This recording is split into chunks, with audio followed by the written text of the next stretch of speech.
Yeah, it's like the air conditioning. Hi, I'm 7 o'clock. Call this meeting to order, please. Everyone please rise for Pledge of Allegiance. Pledge of Allegiance to the flag of the United States of America and to the republic for which it stands, one nation, under God, indivisible, with liberty and justice for all. Roll call, please. Wolfsmo. Present. Coe. Here. Wilczewski. Here. Cott. Here. Hauser. Here. Readers. Here. Spears. Present. Keeling. Here. We have a quorum. Any amendments to tonight's agenda? Mr. Mayor, Yes, sir. is it possible to have comments relating to build from the public at the time we discuss it? Anything's possible. That was expression in mind if we... That would be fine with me. Any other amendments? No presentations. We have one public hearing. We're going to public hearing for PC 2015-01 Castle Bank Trust 2838 petitioner has filed an application with the United City of Yorkville, Kendall County, Illinois, requesting amendment to the Heartland Subdivision PUD to permit the installation of a 13-foot high and 7-foot wide freestanding business monument sign to serve as the only freestanding business signage for future users of Lot 1, 4, 5, and 6 in the Heartland Business Center development. The real property is located at 720 East, 724 East, and 712 East Veterans Parkway in Yorkville, Illinois.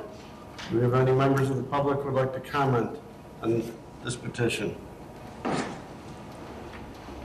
Yes, sir. Thank you. Daniel J. Kramer. I'm an attorney licensed to practice law in the state of Illinois. My address is 1107A South Bridge Street, Yorkville, Illinois. Just briefly, I represent the petitioner, and I think most of you are familiar with the center where Mike and Denise's is, the uniform store. There's a physical fitness facility there, as well as a rehabilitative type training group. I don't know if many of you remember that there's actually 3 commercial lots on the south side in the back of the building that were originally platted when Richard Marker developed it. Frankly, they have no exposure to the front street, so that's the primary reason for the sign in front. There's also one small lot that is extremely narrow. We joked at your EDC committee that it's about big enough for one of those old Kodak drive-through film stores. It sits to the east of the driveway in for Mike and Denise's in the center and the Dairy Queen there. So the sign would be located on the front of that. There may be down the road some type of unique user that can build something on that lot. It looks pretty impractical with the setback requirements, but this sign would be used exclusively for Mike and Denise's, the lot in front, and the 3 in back of the center that have no exposure to the street. EDC recommended it, so we'd be happy to answer if there's any audience or city council questions. Thank you. Any other comments or questions? If not, we'll close the public hearing. Thank you very much. Thank you. And then we'll go on the next city council agenda. Yes, right? Mm-hmm. Thank you. Do we have any citizen comments on the agenda items? If you have comments on the build program, please wait till we get to that part, which will be pretty quick. Any other citizen comments and anything else on the agenda? Hearing none, I'll entertain a motion to approve the consent agenda. So moved. Second. Roll call, please. Hauser. Aye. Wilczewski. Aye. Coe. Aye. Keeling. Aye. Readers. Aye. Cott. Aye. Wolfsmo. Aye. Spears. Aye. Motion carries. Okay, moving on to mayor's report. I do have a proclamation for National Service Recognition Day. It's a long one, so if anyone wants to read it, it's in the packet. Suffice it to say, I, Gary J. Glinsky, Mayor of the United City of Yorkville, do hereby proclaim April 7th, 2015 as National Service Recognition Day and encourage residents to recognize the positive impact of national service in our city, to thank those who serve, and to find ways to give back to their community. Dated this 24th day of March 2015 AD.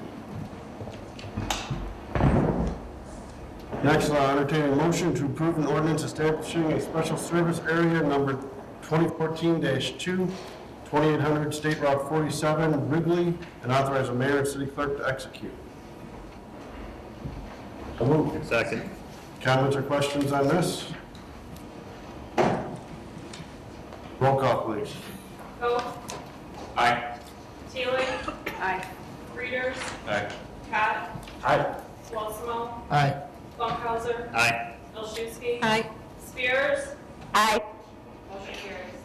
I'll entertain a motion to approve MFT General Maintenance Appropriation Resolution for fiscal year 16 and authorize the mayor and city clerk to execute.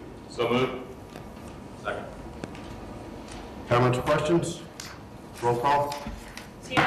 Aye. Readers. Aye. Pat. Aye. Walsall.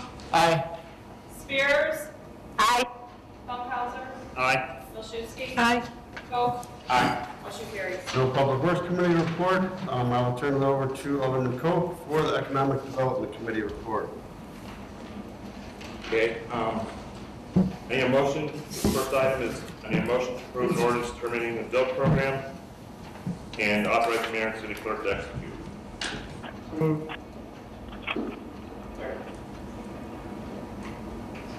Comments, questions on that? Probably take comments from the public first, eh?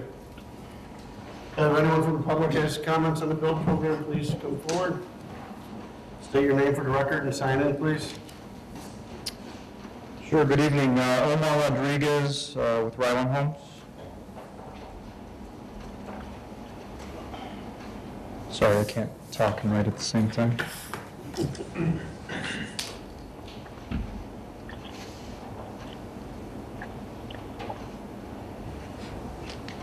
I appreciate everybody's time.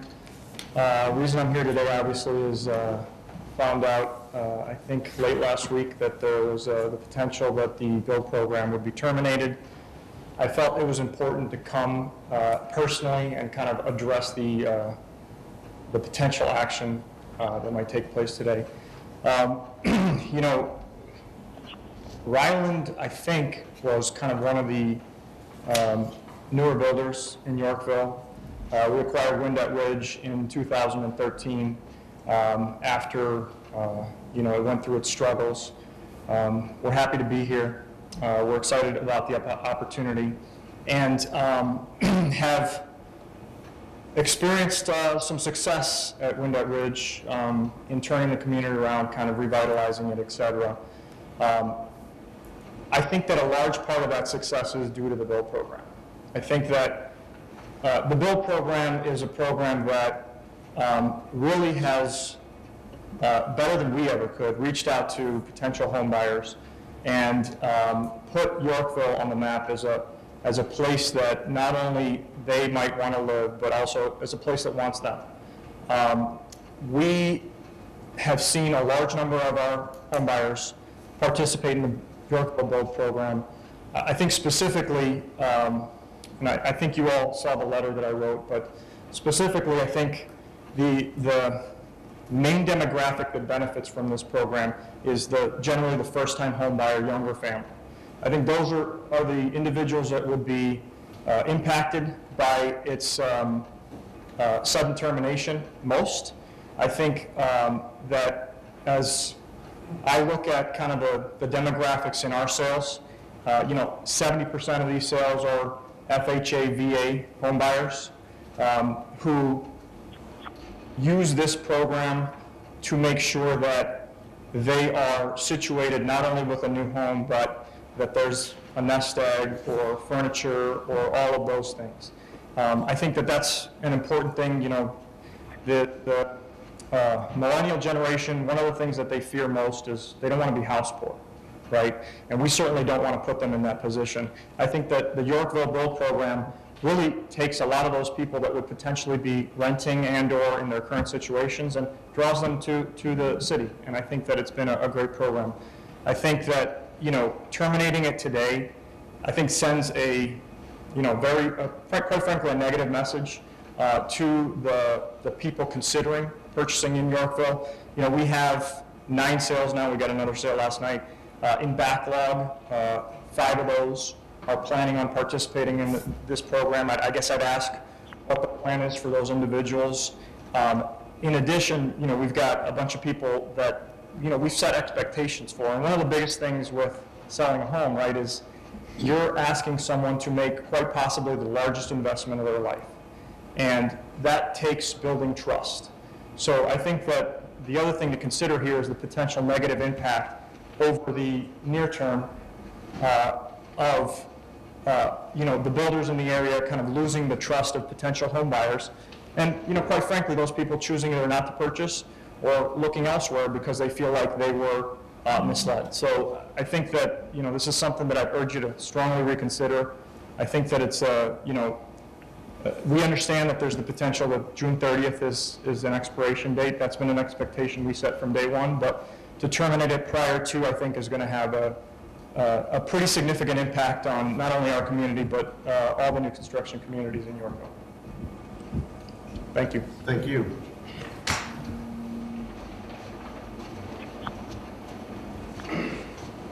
Good evening, Aladdin Nassar with Meadowbrook Builders.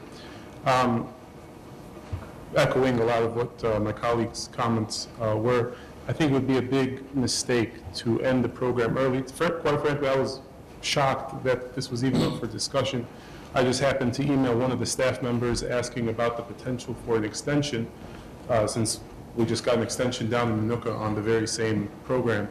And the response was, it's not going to be extended most likely. In fact, it's up for early cancellation, which as a builder, again, we're setting expectations for our clients. We have 8 sales in backlog. We got to catch up with Ryland on these couple sales. But we've got 8 sales in backlog. 100% of those 8 sales are expecting to participate in the build program. Now, new home construction is a long sales cycle. You have people who, actually, coming out of the recession, we were one of the few kind of smaller, mid-sized builders to survive. So I personally, myself, was doing sales, sitting in the sales center Saturdays and Sundays for a couple of years. So I saw firsthand that people would come in, they'd be all excited, gung-ho, and then for whatever reason, they'd have circumstances that didn't allow them to act today. Whether it was an existing house that was under contract, or an existing house they didn't even put on the market yet, or some situation they were underwater. Some people were waiting for a gift from family members. And that's actually one thing I personally saw that a lot of first-time homebuyers are using the build money for, is for the 3.5% down payment required for an FHA loan. That's $12,000 or $15,000, on our general homes. A lot of buyers don't have that in savings. So a lot of times they'll borrow it from family members, from parents and stuff like that, with the kind of the guarantee then that when they receive that refund check at closing, or after closing, they'll be able to repay their parent for their generous gift to allow them to move into, to purchase the home.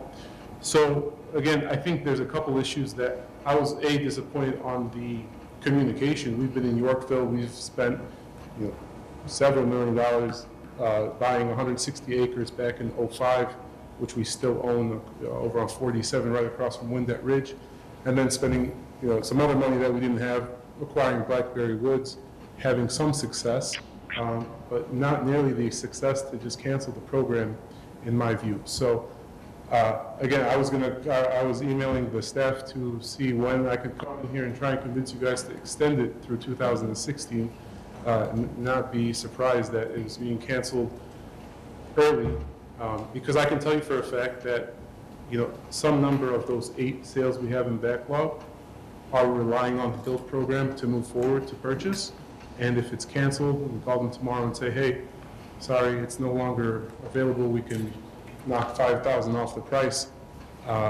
They're going to walk, and Yorkville's going to lose those families as residents in town.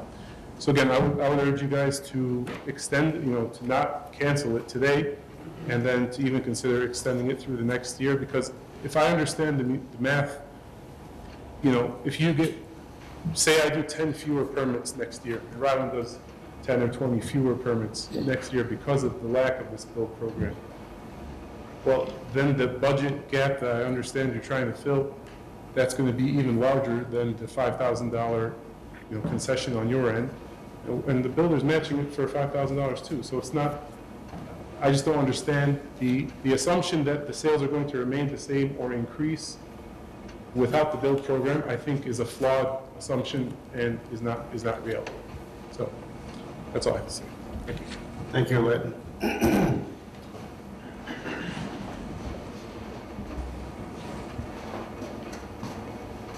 Good evening, I'm Lynn Dubacek with Yorkville Economic Development Corporation, and I'm going to reiterate what Aladdin spoke of. This thing you always hear from me is rooftops, rooftops, rooftops.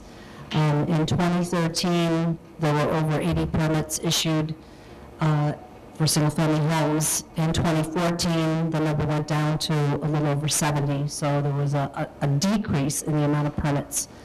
That we have been working with a number of national tenants that are looking at Yorkville. And as I walked in, I thought, this cannot be happening at this moment, because right now we are actually in deep conversation with 2 national tenants that are trying to get to Yorkville. And I got a phone call today regarding our housing starts and questioning how it was that we went and decreased and what the city was going to do about it. And this is a national brand that has very strong ability to look into what's going on. They know what is on the agenda for today, and I am to call and report to them tomorrow. Just give them a heads up as to how the discussion, how it took place, what the feeling was, because they're very concerned. They're relying on rooftops. We've been very fortunate getting the retailers that we have here in Yorkville. We want to continue that, but these retailers, they're looking at making multi-million-dollar investments as well, and they want to know that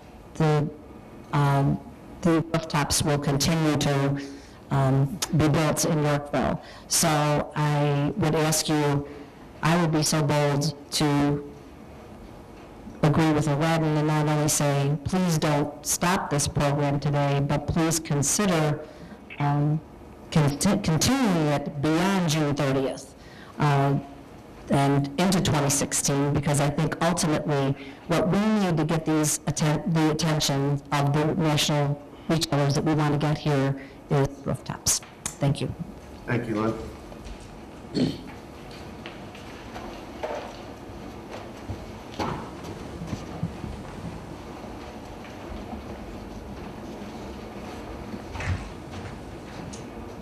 Hi, my name is Tim Greer, and I'm a local builder.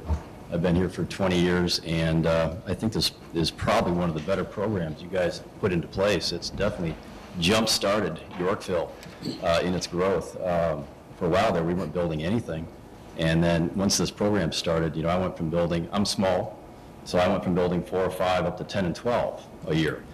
About 8 of those last year were part of the build program, and most of my clients are older. I seem to attract more of an older client, and it has helped them in deciding to stay here, basically.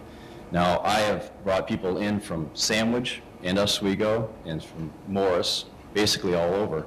And most of the people, some of them are locals, but a lot of them are coming here, and they have heard about this program in their specific towns. And they've done their research, and they think that Yorkville is a pretty good deal. So I'm hoping that you guys will keep this in place. Now, I read an interesting article in the paper saying that we want all these restaurants and stores to come here. The only way they're going to come here is if we have rooftops. And I know we're looking for south of town. Most of these guys here, including me, are south of town. And so we need to get that filled in. We need to get this, if we have a road that is a mile long and there's only 50 houses on it and there should be 100, we need to get those filled in so it spreads out that tax burden to everybody. So I would like to extend it. I'm hoping you don't cancel it today, though. Thank you, Tim. Any other comments regarding the build program?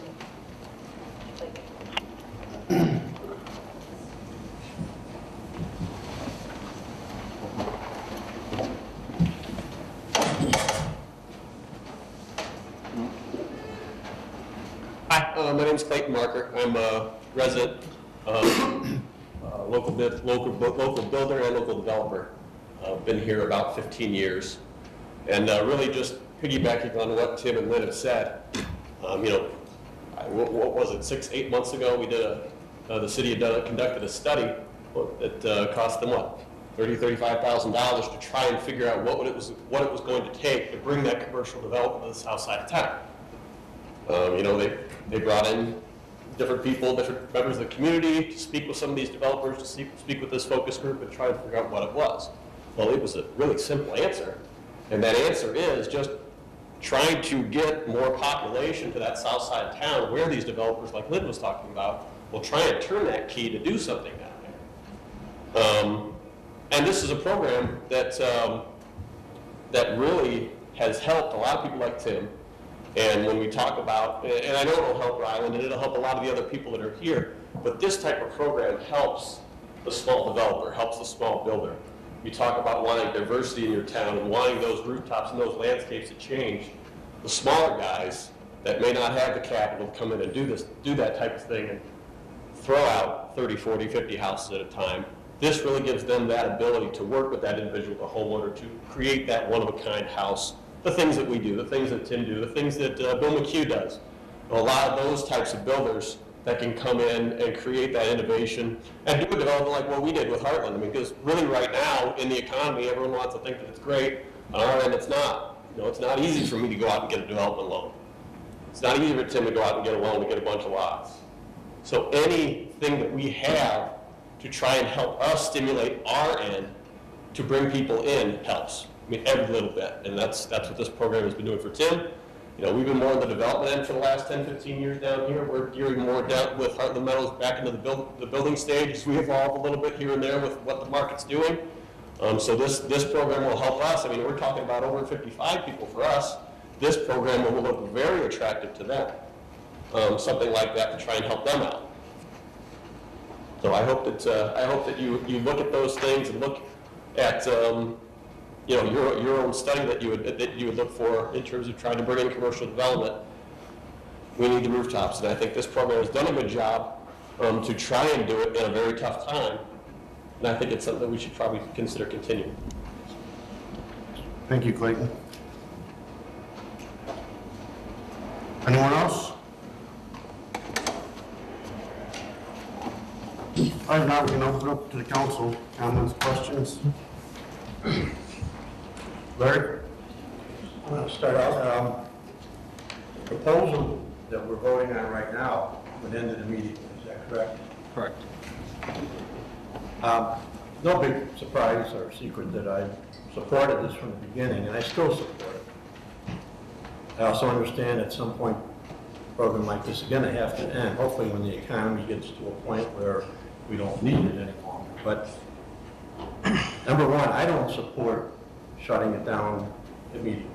I think that's unfair to the builders, that's unfair to buyers that are in the process of trying to purchase a home. So to me, that's just out of the question. At a minimum, we need to extend it to what we committed to, June 30th. But even then, I have reservations about ending it at that point. If anything, I'd like to see us maybe look at a alternative to this, maybe a scaled down version where not costing the city quite as much.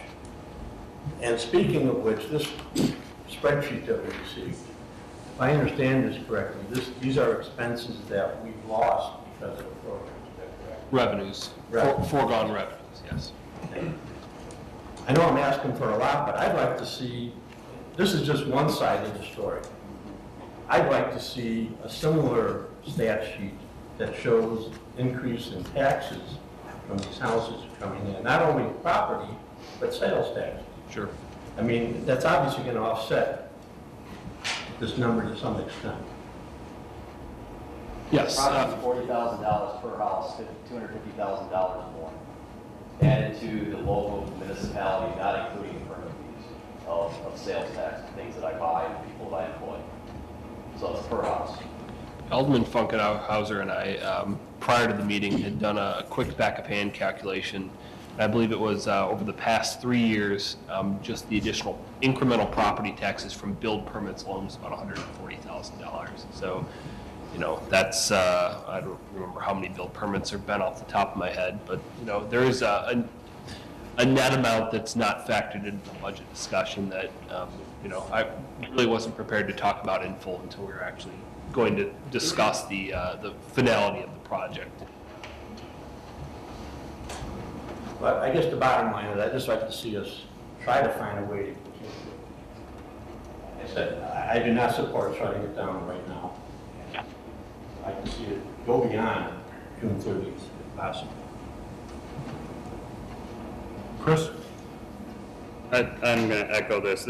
I do think this was a great program. Yes, we have foregone quite a bit of revenue, but during the same time, the total city permits in the past 4 years are 233 home permits. 160 of those are build, 73 are traditional permits. That's approximately $18 million of EAV. So that equates to the total of $140,000 a year that's coming in. 5 years is what it takes to recoup our foregone revenue. With that, we're not accounting for the sales tax. That's the number I haven't been able to calculate myself.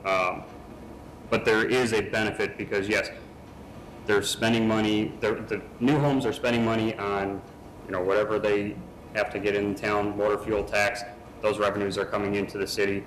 I do think this is a very beneficial program.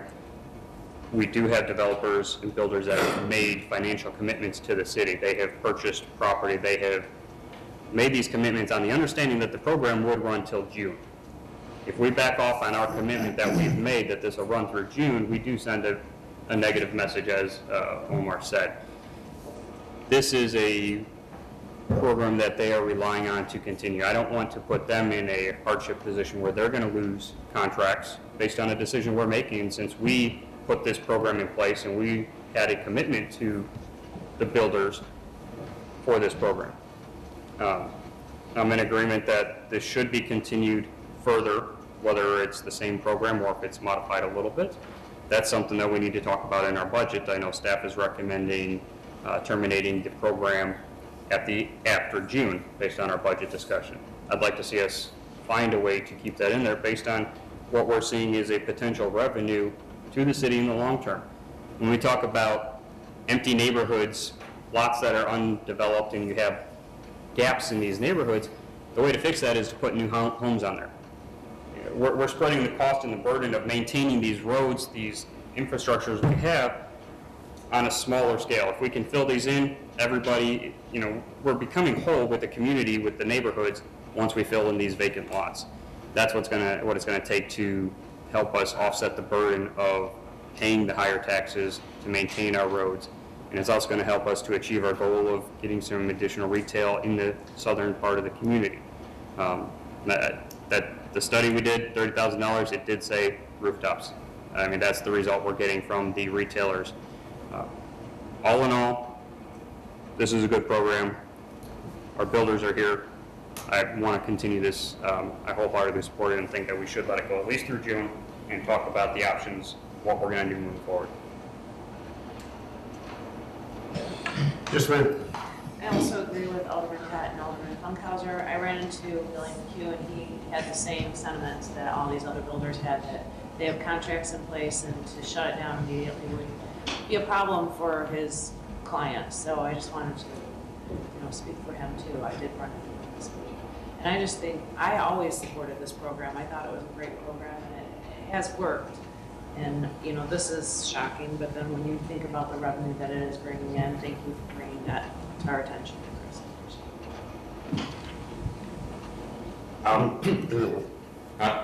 Either one. All right.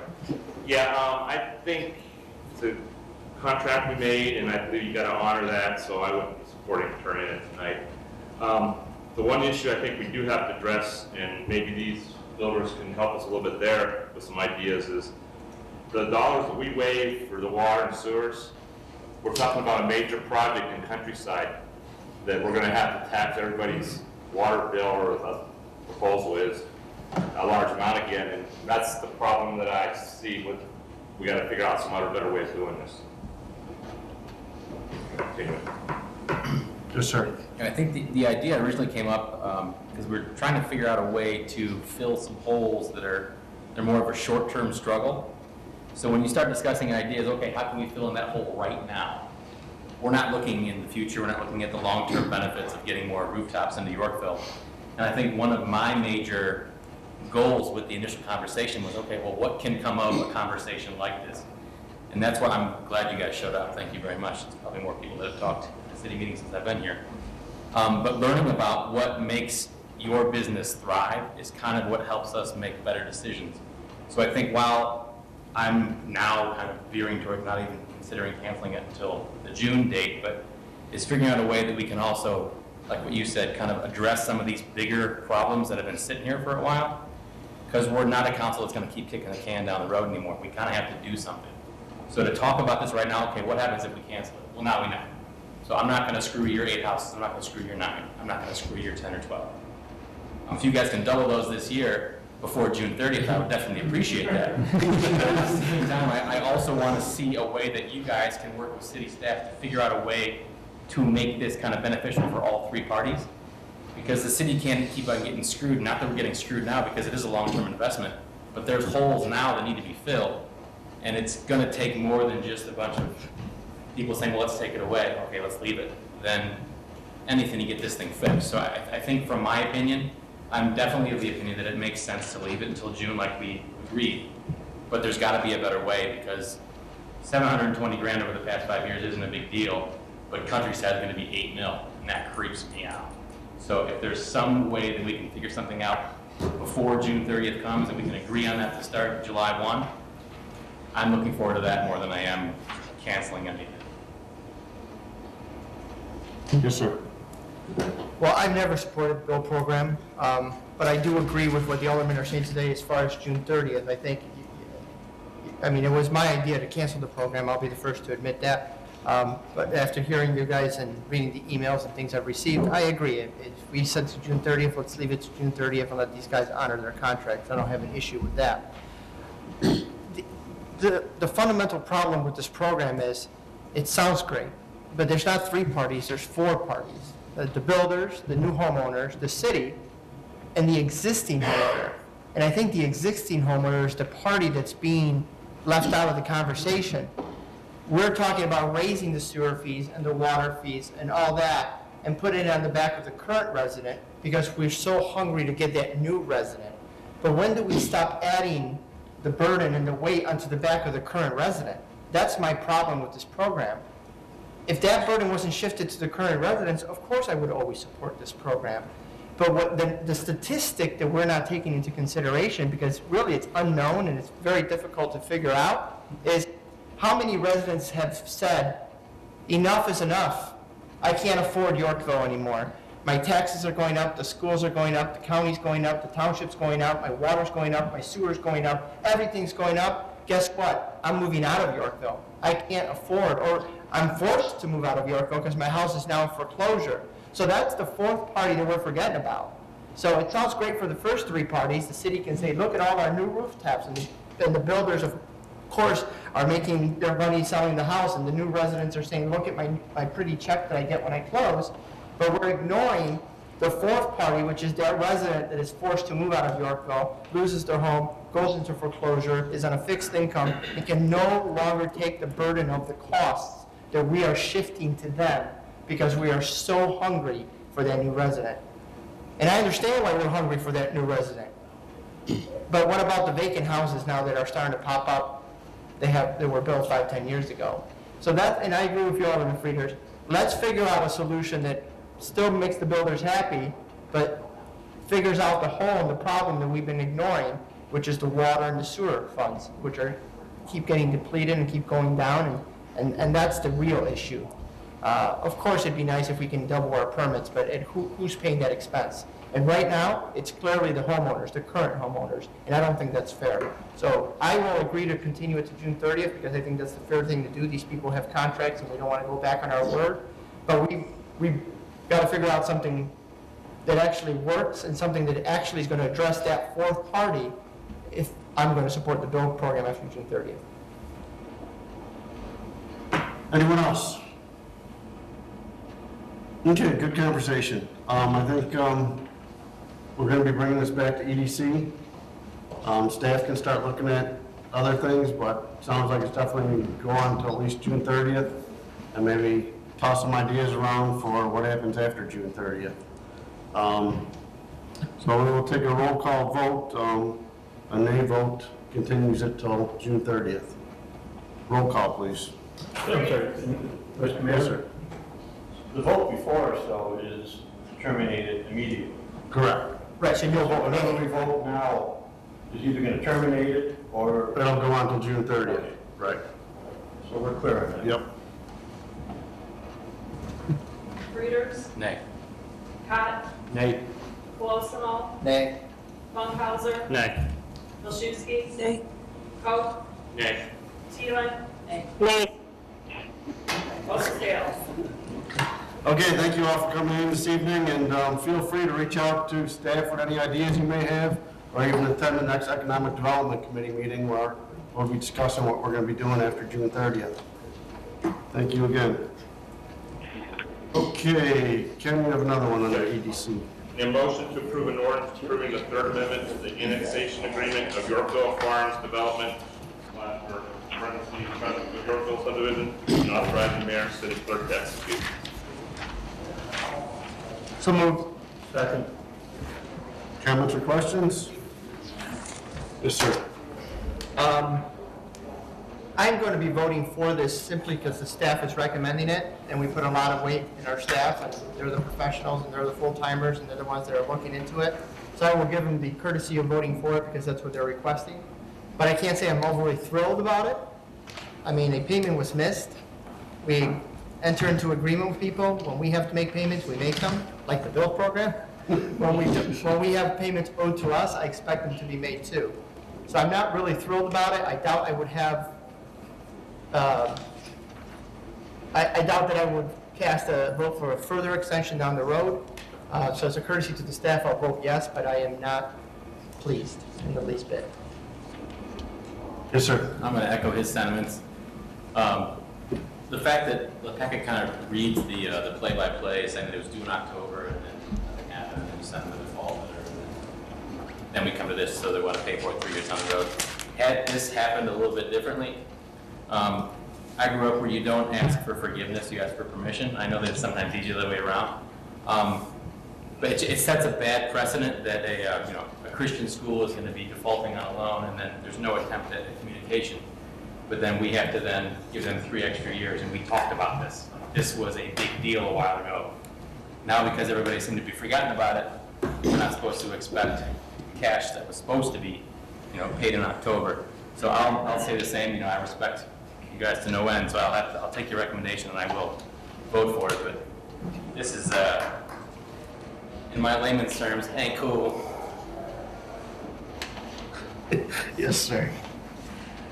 Yeah, I'm going to support it for the one-time shot too. I'd have a question, maybe to Bart, or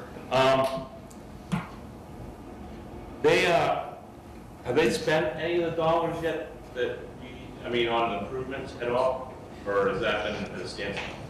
The improvements that they made had to do with stabilizing the site, so some punchless items were completed, but anything beyond that, they haven't completed. None of the park improvements. None of the parking. Another street. No.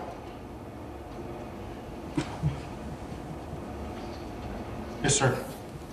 Regarding the project, I think it is a great project. What they came forward with, the proposal, the changes that they wanted to do, and the school they wanted to put in. I do have some concern about where they're at, how they've progressed. The updates that we were being given, their progress, they were very confident, and I understand things changed. They didn't quite hit their number, so I am a little concerned about this project overall. Obviously, they picked up a piece of property that was under a hardship, that wasn't doing anything beneficial to the city. They picked it up. We had great expectations and great hopes that they would be able to move this forward, build their facility, and market their lots. Unfortunately, they've been unsuccessful to improve the facility or the school site substantially, and they have been unsuccessful in marketing their lots. That's where the issue comes in for this request. I do not like the idea of them coming to us and asking for forgiveness on this issue. It's not good business to be asking for forgiveness when you can't answer the initial letters. While I supported them, this is something that does not make me overly thrilled. I'll give them once as a pass, but don't do it again. I also have comments. Go ahead, Rose. First of all, I am not going to support the extension. And if the requested extension payment is approved by this council, I would like to request that the council seriously consider increasing the payments to include at least a 6% interest on the amounts that are due to us for the 3 and 4 year periods. And the reason why I'm not voting in favor of this is I believe the council has been very generous with this entire development in regards to the first amended agreement by reducing the land cash value of the property from $101,000 per acre for the improved land down to $30,000 per acre.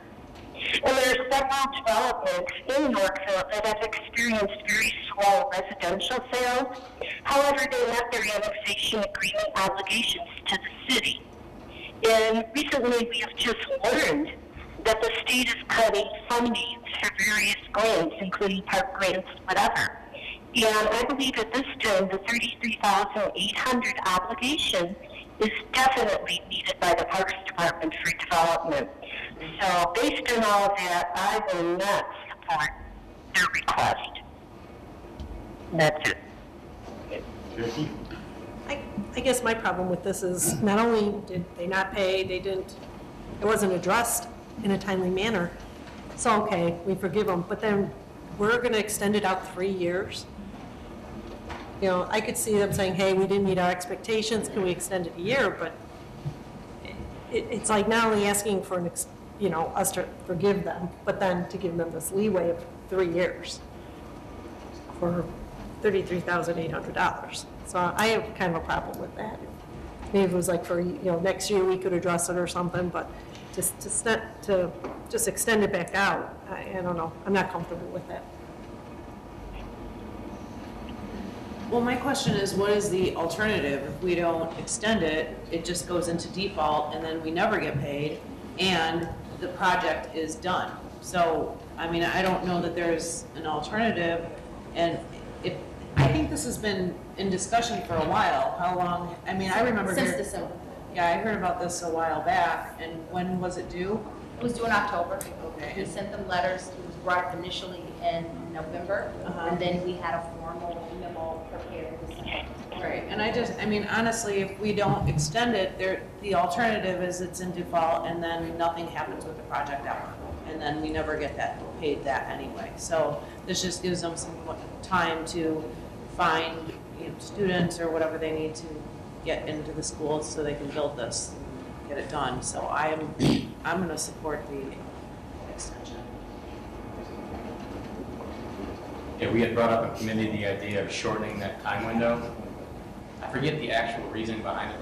I think we had talked about 1 year, and that was too short because the application process was like 3 months or something. Right. Staff had initially recommended 1 year, but because of the public hearing process, this would have ended up being 9 months basically for them. So they felt that they would be able to repay within 3 years, and if they were able to do it before then, they have the opportunity to do that as well. So the process for this one is we vote for the extension now. Public hearing is in 2 weeks. The public hearing was 2 weeks ago. Okay, public hearing is 2 weeks, Yeah. we're voting on this now, and that's Correct. it. So then if it was a year, it'd be in September of next year. We start the process over again. You have to, it's actually 15 months. We would have extended from last October to this October.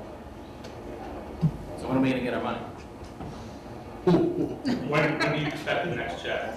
I don't know. They have been paying their engineering deposits. So they've been paying that for engineering reviews. But as far as this, it depends on the sales of the lots. They do have a local builder interested in some of the lots. Was here tonight. So that's a possibility as well. So is there the option that they could actually pay this before the 3 years? Yes, yes. This is a deadline payment, so they can pay. It's a payment, it's the first payment, deadline for the first payment. And then it's a year after that for the next one? Correct, the second, third.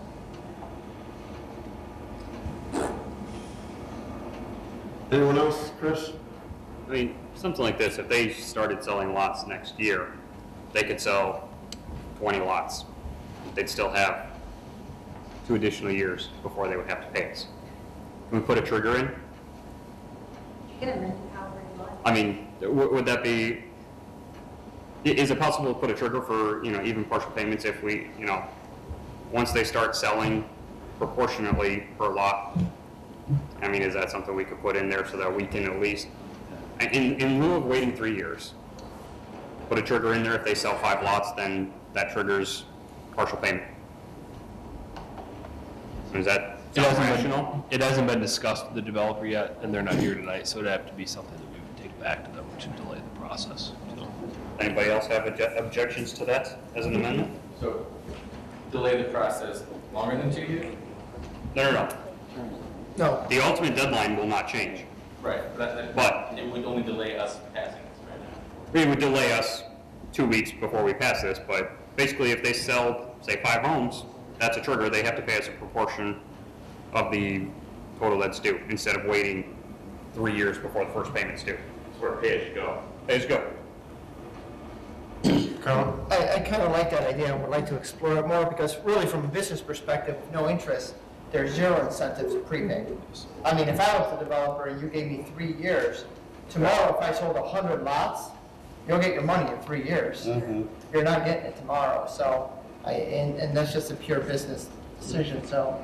I mean, it puts a little more pressure on them too. I like that idea, maybe we can negotiate that in or work that in, that, every so many lots that are sold triggers a certain percentage of payment, so we don't have to wait the 3 years.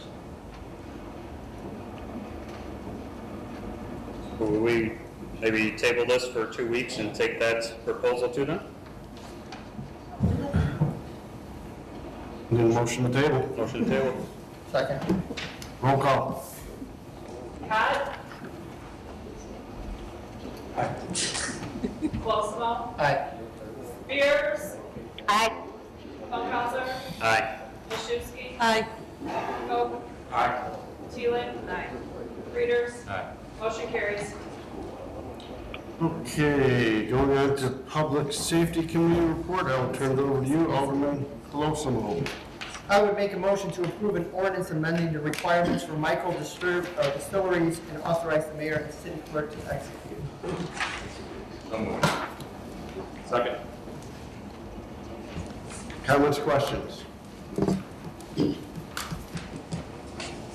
Roll call. Well, no. I was just going to mention why we put it on regular versus consent, because there were some questions as far as the serving of the alcohol at the distilleries and what they would be able to serve. The memo clarifies that, but for the aldermen who weren't at public safety, I just wanted to give them an opportunity. I fully support this, but I just wanted to give them an opportunity to give their opinions anytime we're at a new liquor license.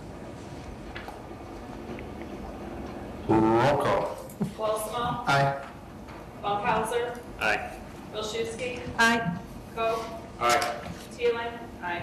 Readers? Aye. Todd? Aye. Spears? Aye. Motion carries. On our admin committee, I'll entertain a motion to renew a contract with Guardian for dental insurance and life insurance, to renew a contract with iMed for vision insurance, and renew a contract with Blue Cross Blue Shield for health insurance for current HMO and PPO plans, with no change from the previous fiscal year for non-union employee contribution rates, with employee contribution rates and the amounts as authorized by the police department unions and public works union contracts. So moved. Second. Comments or questions on benefit renewal? Roll call. Funkhauser? Aye. Maschewski? Aye. Coe? Aye. Teeling? Aye. Readers? Aye. Todd? Aye. Cosmo? Aye. Spears? Aye. Motion carries. Okay, next, under Park Board, we have a new Parks and Recreation Department logo. I take it that is informational only? Yes, sir. Everyone seen the logo in the packet? What happened to the little dude we used to have? What was his name? Parker? We still have Parker. We still have a suit that anybody can wear if they'd like to. Really? Yes. Bro. Yes, he does make appearances once in a while at Parker. Did not know that. So Parker's gone, and we're going with the more nature type. Something, yeah, just more modernize it. It's something the board had been talking about for a few years, and we finally decided to get around to it. Okay, looks good to me. Yes, sir. Yeah, I do agree. It looks very good. I'm very pleased to see it. The question I have is, do we have a cost associated with this is to rolling out the new logo for building logos, park signs, building or vehicles, letterhead, that kind of thing. Do we? Was that taken into account as the Well, cost? we do not anticipate changing anything until, like, if we get a new truck, we would add a new logo. I mean, the old logo would still be. So we're not going to do anything until the new. Yeah, if we had to replace a sign at a park, we would get the new logo on there. If not, the old logo is going to stay everywhere as it is right now. So if the new catalog come out, it would have the new logo in it. Obviously, if we buy and purchase a new truck, we put the new logo and change it over time. Okay, good. Any other questions on the logo? I like it. It's very nice. Yeah, I like it too. Next is playground for Bicentennial Riverfront Park. I'll entertain a motion to approve Burke's Playground Proposal 129-84983-1, subject to the Osler grant being reinstated. Second. Comments or questions on this? As you all know, the Osler grants that were out there have been suspended. We're hopeful that it will come back, but I think staff is looking, to improve this so that once it does come back, they can move on it. Yes, sir. Just a question, how long is this bid good for? Let's just say the grant doesn't get approved for 2 years. We still have to live up to this? 90 days. So if the grant doesn't get reinstated in 90 days, we would probably have to go back down to an RFP again.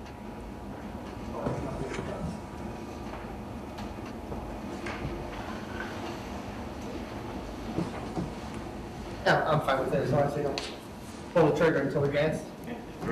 Well, no, we would never do that. The park board didn't like the pirate ship. I have to say, I like the pirate ship. I knew I was going to say that. I'll go with the park board's recommendation. I like the pirate ship. I like the water. I like the pirate ship. I do have design words here. I mean, Scott and I can kind of explain a little bit more details. Obviously, the staff and the board selected the other one just because it kind of has more items offered for 5 and 12-year-olds than what the pirate ship had to offer. So it's very eye-catching, obviously, the pirate ship, but we're also looking at from the standpoint of being used by a variety of ages. I saw the pirate ship as being more beneficial for the adult population versus festivals, but that's just me. Yorkville cards, right? Come on, you've gone through this. All right, any other comments or questions? Roll call, please. Milczewski. Aye. Pope. Aye. Teelan. Frieders. Aye. Cott. Aye. Wolfsmo. Arr. Funkhauser. Aye. Spears. Aye. Motion carries. Next, I'll entertain a motion to approve an ordinance approving a license agreement by and between the United City of Yorkville and the Yak Shack LLC, 301 East Hydraulic, and authorize the mayor and city clerk to execute. Moved. Second. Happy to see the Yak Shack coming in. I know they arranged the kayak trip for all the mayors down to Fox River. They're very professional, very good, nice equipment, so I'm happy to see them moving in. Yes, sir.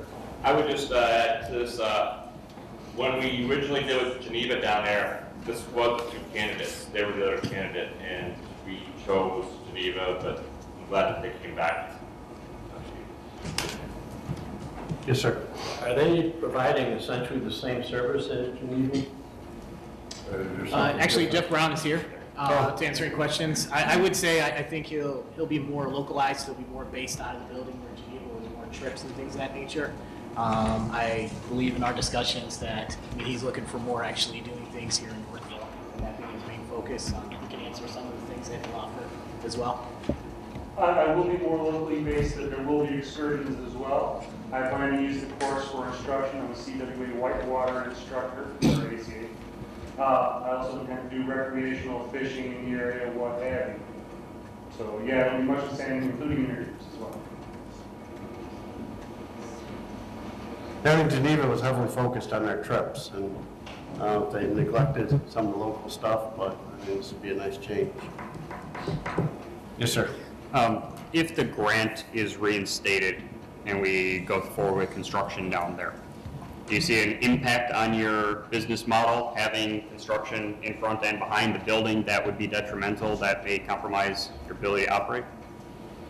I believe we've negotiated a rate to where I can withstand any substantial slowdowns in business, but it will not be solely located there. Okay. I also have part of my business in other locations.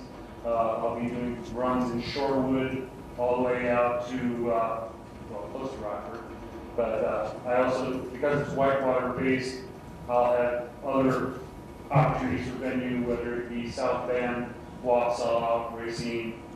I should be able to survive a slower local economy if necessary. Otherwise, I see no reason why I should bother the construction side of it. Thank you.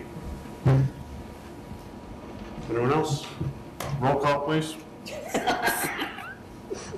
Coe. Aye. Teeling. Aye. Readers. Aye. Pat. Aye. Nicole Small. Aye.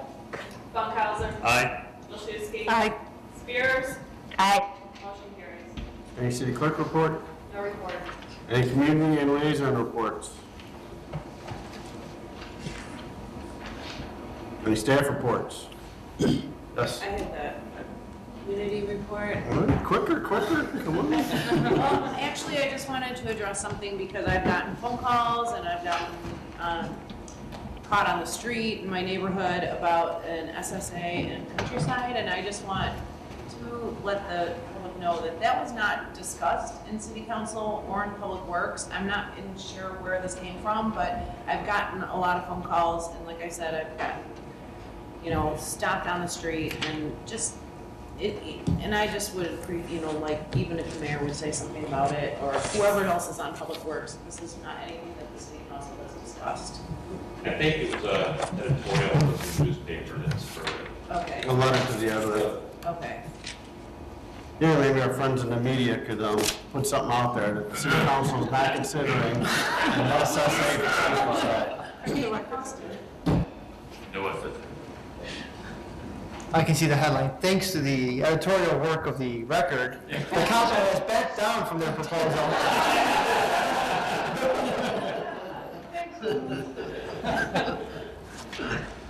Okay, anything else as far as community liaison reports? Okay, under mayor's report, we still have the fiscal year 2015 budget on there. Is that something we want to pass tonight, or do we have more questions on the budget? We have time. Yes, sir. I think with the uncertainty of the build program, you may want to consider holding off at least to the next meeting. Maybe see where that's headed. That definitely has an impact on the budget. It has, well, we're assuming that it's ended. So there is a somewhat larger revenue projection than would be if it was continued. That amount is probably less than $100,000 in total swing, and isolated almost entirely within the water fund as the primary fund where it's going to impact finances. So additionally, I would say you've got a couple months within the next fiscal year to make a decision. I would be comfortable with the vote on the budget as is without taking the build program into consideration, just because it's something that we would have to decide relatively soon. We could go through and do a budget amendment soon after. So there aren't any major plans that we would be implementing as a result of the decision. Yes, sir. The only question I had really that kind of stood out, I mean, the budget is pretty much consistent with what we did last year. I just noticed that on not all departments, but most departments, there was a kind of a boilerplate $50,000 for professional services inserted when many of them didn't show that the previous year. So what was the, if you go through each department sheet for professional services, It wouldn't be boilerplate. It would be based off of historical statements in each department. So, Well, I guess that's where I had the question, because it didn't really look historical. Okay. Let me find, I had them highlighted, but of course when I save my PDF, it doesn't save my highlights. I mean, certainly a part of it is our own conservative revenue projections, or expense projections, and that's one of our most volatile line items in every department, just because it is kind of the catch-all. And usually when we go out for professional services, it's a consultant contract, which can be a few $1,000s. So those can be potentially somewhat large swings. So it wasn't like based we on were something. anticipating something coming down the line, it's just more of a precautionary. Each department would be different. So. Okay. All right, thank you. Yes, sir. There are three things that I was looking at. One was professional services. There are several of them that when you go by what's projected and what the actuals have been, looking at those, to be still conservative, pulling down the Excel spreadsheet, I was looking at it, we could pull 10% to 15% out of each one and still be conservatively good. We've estimated high on a lot of these, which is good to do that, but I think professional services has always kind of concerned me because it is that catch-all. It's kind of a loosey-goosey number. There's a lot that can go into that. To be candid, I'd like us to tighten that up. We see a lot of things going into that. I'd be more than comfortable cutting 10 to 15% out of that just to make sure that we can kind of control that and hold accountability to each department on the professional services.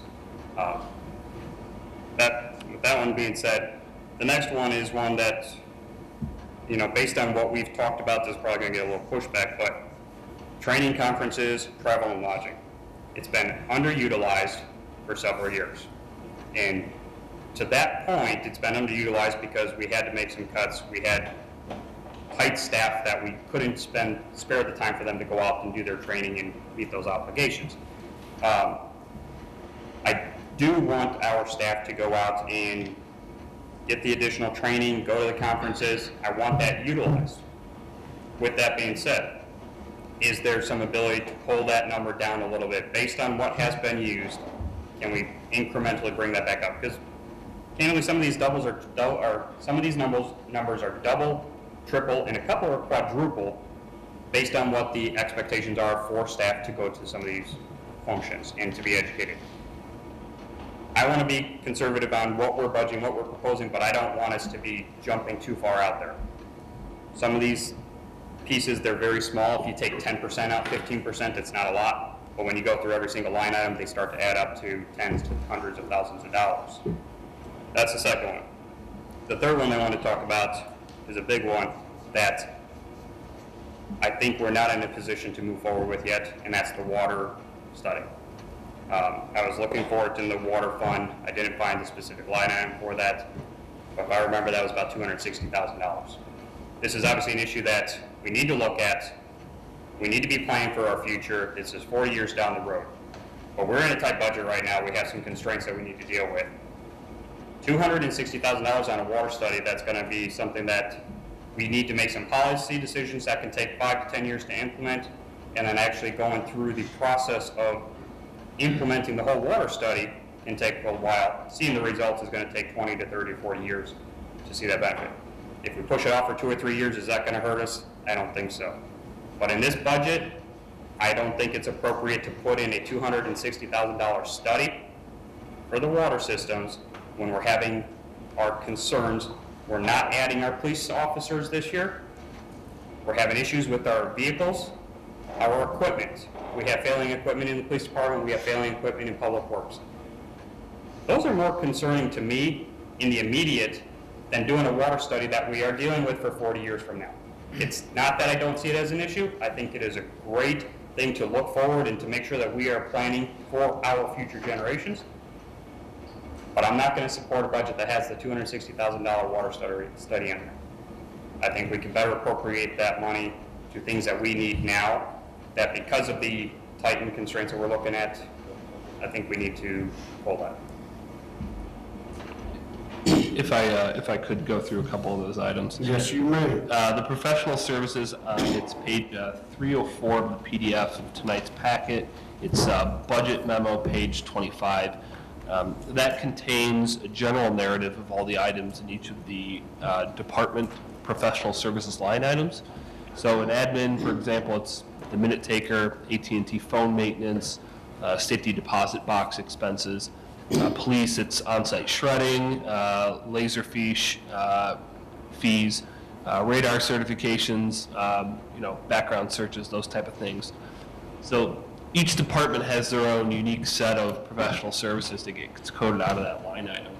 And additionally, at every admin committee meeting, we go over, we don't go over, but the detail of each line item in every department for that particular category is included in the packet. In the past several months, I don't think that we've seen any real issues with any of the expenses that come out of there.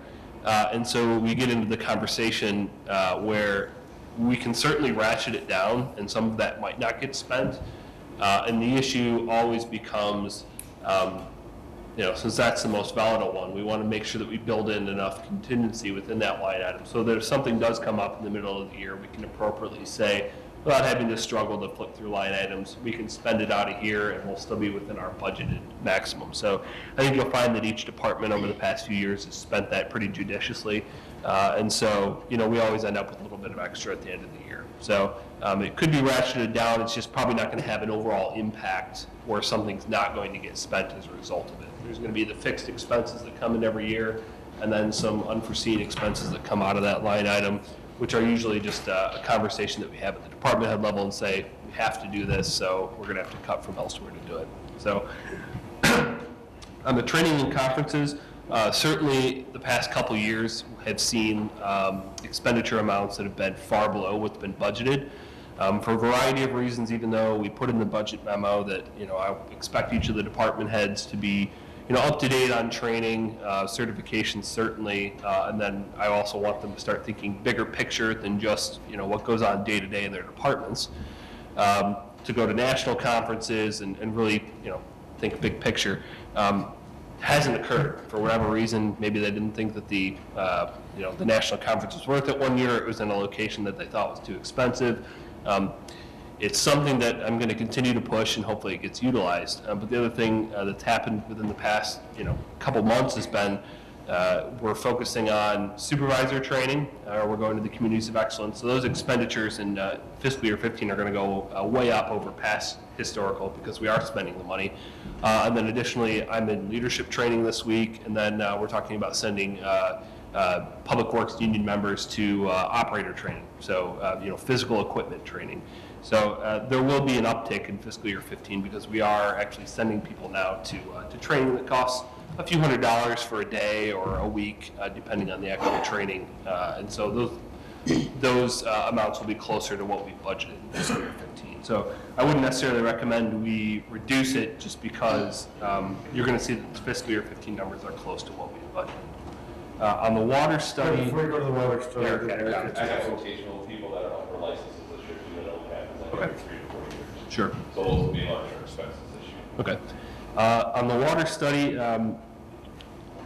the comment about it being 20 to 30 years in the future, on the actual regional study to pull water out of the river, I would agree with that. You probably are looking 10 years at the earliest, probably 20 or 30 years. But the idea is that we start the conversation now because it's really not something that can be rushed. However, that component of the study is only about $20,000 or $30,000. The remaining 200 to 230 is going to be for infrastructure planning, for generating a new water connection fee amount, which will help with our build permit discussion that we're going to have, and other things that haven't been updated in 10 years. One of the immediate impacts, and Brad might be able to think of a more appropriate example, would be when a developer comes to us the next time on the edge of a city, and I would expect it to happen here in the next year or two. We're seeing it in Oswego. We need to be able to know what we're doing with our entire water system within our planning area in regards to water towers, wells, water treatment plants, and relying on a 10-year-old plan is not going to be good planning. It's going to be something that we're going to need to update. We're going to be able to say, hey, we've looked at this in the past couple years based on our more conservative growth strategy now, and instead of a 14-inch main that we had planned 10 years ago, it's only going to be an 8-inch main because we expect to grow slower. So those are hypothetical impacts, certainly, but ones that I can see coming to fruition in the next couple of years. And then additionally, too, the comments about that's money that's taken away from police cars. It's within the enterprise fund. There are no transfers between the enterprise funds, water, sewer, and any of the general funds. So even if you cut out that fund, but for changing your budget principles, it wouldn't have any impact. So one of the things I would recommend long-term is that we would implement a transfer from the enterprise fund to the general fund in the amount of 2 to 3% of all expenditures, but it's not something we're recommending right now. And in that case, I would say, then yes, there is an impact between the enterprise funds and the general funds, but there isn't right now.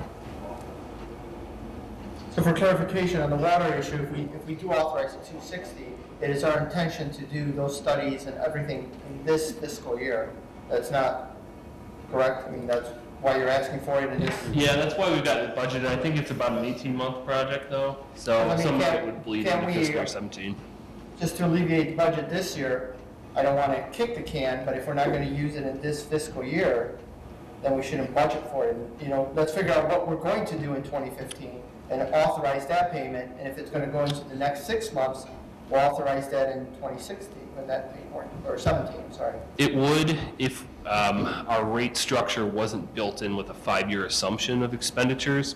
So because we plan out on the 5-year budget, shifting the expenditures from 1 fiscal year into 2 fiscal years doesn't really have a big picture impact on the 5-year budget. So, it'll delay us from having to make one budget amendment basically in 6 months if we decide to move forward with it.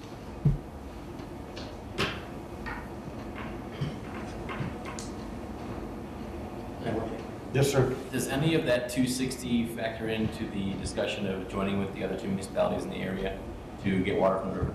That's the regional study that I had mentioned. It's about $20,000 or $30,000 is actually our expense. Every one of us is paying 20 to 30. Yes. Did that answer your questions, Chris? Well, I mean, when you start to talk about the impact of the developer fees, how that's structured, do we or don't we need an 8-inch or 12-inch? I get that, with a planning background, I absolutely get that. I mean, I know that is the basis for how we determine what we're going to put into an agreement with the developer, what we're going to require, and even with anything that's going to be redeveloped here, that's going to be the guide that we use. However, we have so much land that's been partially developed that already has infrastructure in the ground. To say that we're going to have new development come in, raw land, is a possibility, but the likelihood is going to be small. I mean, I know I sit next to an alderman that has said that he would not support any new land until we start filling in some of these. But I struggle with this because it is a long-term issue. I do understand what the value is and what the implications are. You mentioned the build. Yes, it does have some implications because if we can reduce that fee for tap-ons, or if the fee needs to go up, absolutely, I understand that impact. But we're talking about raising our fees to pay for the water systems, that enterprise fund. I mean, we have to ask the residents to support us to be able to raise these fees. I mean, if I'm going to take a vote to say I want to, tax you more through your water bills, I better have a darn good reason for that. And can I justify the water study? I've been struggling with that ever since we had the presentation, and I've been looking at the numbers, and I've been seeing the drafts in front of me of the budget. These are the realities that I have to deal with is, can I justify to any resident why I'm increasing the fees when we have a water study that is for long term? Do we need new developments in town from raw land? It would be nice. From my professional background, absolutely, I'd love to see more people doing that. Is it necessary to the city of Yorkville? When we have 9,000 platted lots ready, or not, on the books, I can't say that we necessarily need it. And this is a struggle for me because with a planning background, for me to say that I don't want to have some new lots, I'm kind of twisting things a little bit here. But it comes to the crux of can I justify increasing fees and spending this money here? And that's, go ahead. Yes, if you think about it from a business perspective, the component that Pete Waller had talked about when he was here is figuring out what our capital improvement needs are in the water system over a long period of time, and then being able to implement water conservation features immediately to delay those capital costs. So that is a potential business decision selling point, that you could say, as I'm investing $230,000 in the study, and obviously I hope to be able to achieve, tens of millions of dollars in, deferred capital improvements as a result of the strategies implemented with the study. So that would be another reason that, I neglected to mention in the initial point, but it was talked about in the presentation when Pete was here. And I know, Eric, I'm sure he would like to not have to replace some of these wells and pumps, and, we're not talking tens of thousands, we're talking hundreds of thousands of dollars to do those. And if we can alleviate that, and this is where I say our policy decisions, how can we make policy decisions that will reduce the impact of the water strain we have on the city? Well, we need the study. But you can see that I'm struggling here because I can see the benefit. There is a clear benefit to this study. I'm not going to deny that. But we have to be very conscious of what we are doing to the residents. How much can they bear, and when can they bear it? So it is a challenge. I am struggling with it. I'd like to keep this one open for discussion, I think, because this is an issue that it's a bigger price tag. It's not near as big as Countryside, but as a community, we have to deal with that collectively and just bite the bullet on that one before we have to shut that road down to an entire neighborhood. So I'm not saying that this isn't an issue, because it is an issue we have to plan for, but I'm not sure that I'm prepared to do it this year. I think I've struggled with the same thing that you are, Chris. I hope that when we do Countryside, it's going to go on the water bill. It better say, the increase better say that it's for that. And I think then people are going to say, well, all right, then, the water study would have to take a second seat to the Countryside position. So I think that's what he's saying too, if I understand right. I mean, we are asking for more money for Countryside, but we're also asking for the water study. What are our priorities? And that's what we're doing here. We're setting our priorities. Where do we want to spend the residents' money? Your money, my money. And we're spending it on infrastructure. It's not like we're talking about rec centers or anything else. We're talking about great point. Infrastructure and something we all need, we all use. Right. So, yes, sir. Yeah, I mean, I'm torn too, but I'm leaning towards proceeding with the water study versus not, because, and I understand Chris's position, but the truth of the matter is politicians and governments don't like to talk about problems that are 30 years down the road, because they're not fun to talk about, and it's not something shiny and new that you can show your resident that you got, look what I got you as your alderman. Here it is, shiny and new.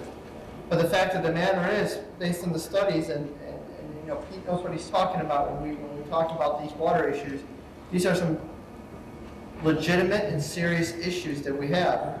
And if every council kind of takes the approach of not today, not today, not today, we're going to end up 10, 20 years from now, and then realizing, oh my goodness, we better start.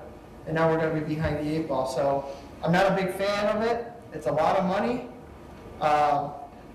But, going through that presentation and speaking to the engineers has opened my eyes and concerned me about the sustainability of our water in Yorkville 20, 30, 40 years from now. Heck, the way I exercise, I probably won't be here. I'll probably be dead. But that is a legitimate concern. So I hesitantly would support it to get started on it and start the preliminary studies and start to get a baseline idea of what we need to do to conserve our water and prepare for the expansion of Yorkville. That's where I stand. I kind of compared to the road study we did 4 years ago. I remember hearing people say, why do we spend $100,000 on a road study? I can drive on any road and tell you which roads are the worst. But I think it's really helped us make wise decisions and spend the taxpayers' money in a more careful, planned manner. So, any other comments on the water study? I want to take a couple of weeks and think about it, talk about it some more. I mean, we don't have to pass the budget tonight. Unless someone's in a hurry to pass it. I think Bart's the only one in a hurry to pass it. I'm on your timeline. I mean, there's no rush, there's no hurry.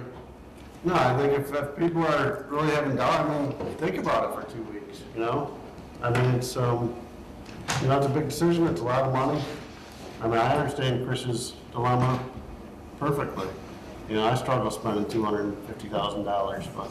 And I think the other thing just we need to point out is that it doesn't raise taxes again this year, correct? The bottom line is actually a 1% reduction in tax. Property taxes, yes. And I know our reductions for the last 4 years have been eaten up in the overall bill. People haven't noticed those. Because I still to this day have people coming up to me saying, stop raising our taxes in Yorkville. And once again, 4 years in a row now, they've been reduced every year. Yes. And unfortunately, other governmental bodies have not done that, so our reduction has disappeared. But just for clarification, it's once again a 1% decrease in property taxes for Yorkville. So. Then the plan is to decrease them through 2018 at this point. Correct. Yes, sir. Bart, you had mentioned in your presentation, we are looking at some deficit spending in some of the funds. Yes. That was water and sewer, Yes, in general. and we're looking at how much in each one, just to bring that up to everybody. Water is kind of all over the board based on some capital projects and then bonds as revenue. The sewer fund in general is a sustained drawdown over 5 years. So it takes it, I don't remember the exact fund balance percentages in this current fiscal year, but it takes it down to about 15 or 20%, I believe, in fiscal year 20. Water is, I think, up and down over those 5 years. So part of our reduction of 1% does account for us taking some money from our surplus that we've had in the past years. We're eating away our reserve a little bit in those accounts. In the water and sewer funds, yes. Right. And obviously not in general, but in those specific accounts, we're paring those down and we'll be going further into deficit on those. But just to point that out, reducing our fees or the tax by 1%, but we are having to eat some of that somehow. Any other comments budget-wise? Okay, yes, sir. Just to follow up here, on the countryside, if it were to come in under the 8 million, do we have flexibility to reduce that fee accordingly? Yes, but the magic number would be about 5.5 is what we've got budgeted. 1.4, sorry, more than that, just less than 6. 1.4 on road, which is already taken care of, or at least planned for, expenditure-wise, and then 4.25 in the water fund. So we're going to bid out all of that, and if it comes in below $6 million, below $6 million, then we would eat that up with additional projects. So there's still about $2 million in unfunded capital projects within Countryside that we would have the choice to stuff into that budget.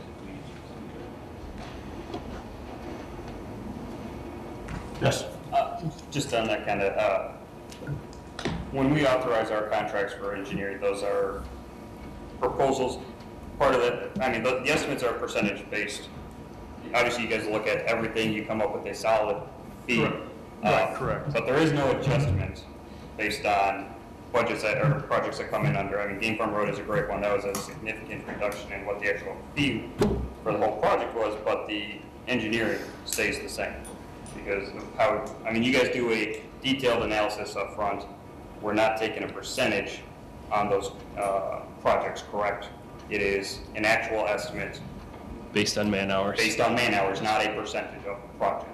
Yeah, each project is different. On Game Farm, that was estimated on hourly, but based on the anticipated construction work and not on a percentage base. I just want to make, so. But on various projects, generally the design is based on a certain percentage, which is also kind of tied into estimated hours. But then construction generally is based on just hourly, on typical history and the amount of time that we typically spend on a project. I know there have been questions at times, well, how much do we save in engineering? And then we don't always save anything on those if a project comes in under budget, because that's a set fee based on the work actually being done, not the materials that are being put into the project. So just to kind of clarify that, we have no savings typically on engineering. Anything else? Bring the budget back in 2 weeks and continue the conversation. Any additional business? Looks like we do have a little bit of a lengthy executive session. So does anyone have any other citizen comments before we go into executive session? Hearing none, we will adjourn to executive session.